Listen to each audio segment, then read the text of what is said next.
Mummy जी चाय ले लीजिए। अरे कलमुही, तेरे हाथों से तो चाय पीते हुए भी डर लगता है, कहीं इससे तेरा रंग मुझ पर ना चढ़ जाए। अगर इन्हें इतनी ही शर्म होती तो मेरे इतने हैंडसम भाई को इस तरह फंसाती नहीं। बानी और शिवम की लव मैरिज हुई है।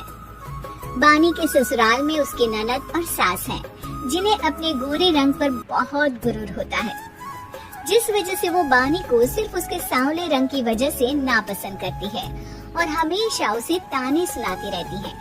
बानी उनकी सभी जली कटी बातें सुनकर चुपचाप वहाँ से चली जाती है। तुम माँ और छोटी को कुछ बोलती क्यों नहीं? मम्मी जी बड़ी है, हर छुटकी ना समझ, इस तरह उन्हें उल्टा जवाब देना सही नहीं।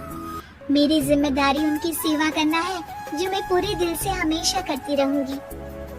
ऐसा बोलकर बानी रसोई में जाकर रात के खाने की तैयारी करने लगती है।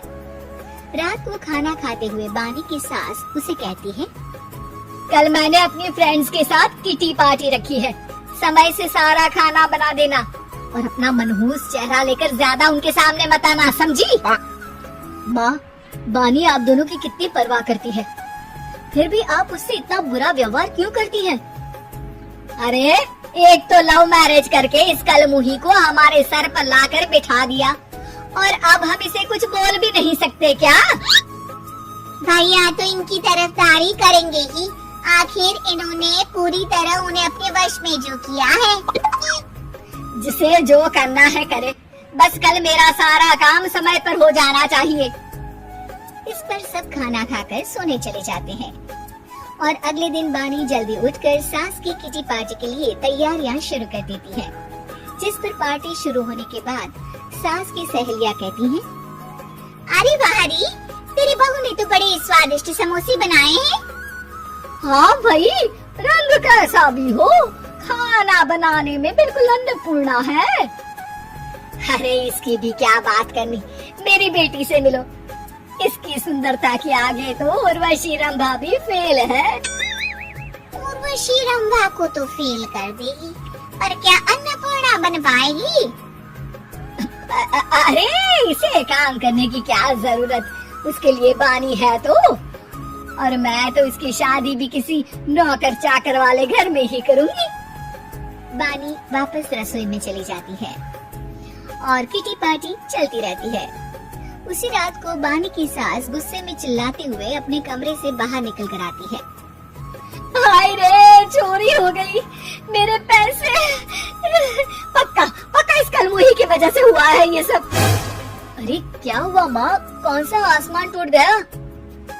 अरे आसमान तो उसी दिन टूट गया था जब तू इस कलमुही से शादी करके इसे घर में ले आया था। खुद तो आई ही, अपने साथ साथ मनहूसियत का काला साया भी मेरे घर ले आई। अरे हुआ क्या माँ? अरे मेरी तिजोरी में रखे पैसे कहीं गायब हो गए, सुबह ही देखा, अरे यही रखे थे। क्या आप मुझ पर चोरी का इल्जाम लगा रही है? अरे काली बिल्ली पर भी क्या कोई मनहूसियत का इल्जाम लगाता है? ऐसा बोलकर बानी की सास वहाँ से चली जाती है, जिसके बाद शिवम और बानी बात करने लगते हैं। देखो, मम्मी की बात का बुरा मत मानना, वो बस परेशान है ना, इसलिए कुछ भी बोल गई। वो परेशान नहीं, मुझसे नफरत की वजह से ऐसा बोलकर गई है। उन्हें मैं हमेशा एक आंख नहीं सुहाती। देखो बानी, अगर तुम चाहो तो हम दूसरा घर लेकर वहाँ शिफ्ट कर सकते हैं।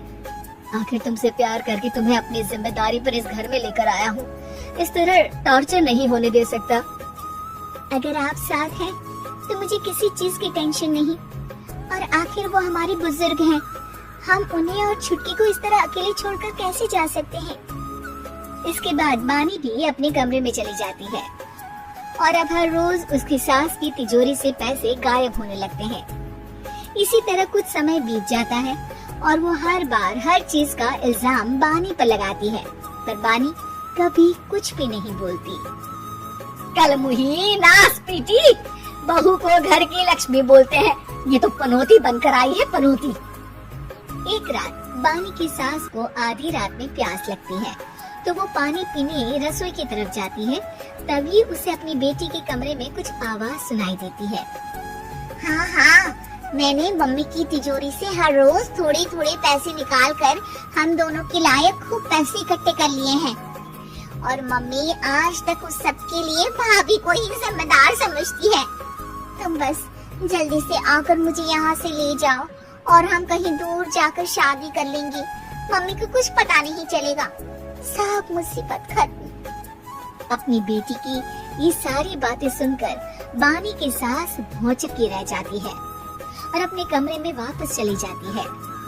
जब अगली सुबह बानी सास के कमरे में आती है, मम्मी जी क्या बात है, आज आप कमरे से बाहर ही नहीं आई? आपकी तबीयत तो ठीक है ना? क्या छुटकी कमरे से बाहर आई या तुम उसके कमरे में गई? नहीं नहीं, क्यों जाना है क्या? मैं अभी चली जाती हूँ। नहीं, कोई कहीं नहीं जाएगा। इस पर वो बानी को साथ लेकर कमरे से बाहर आती है जहाँ शिवम भी होता है।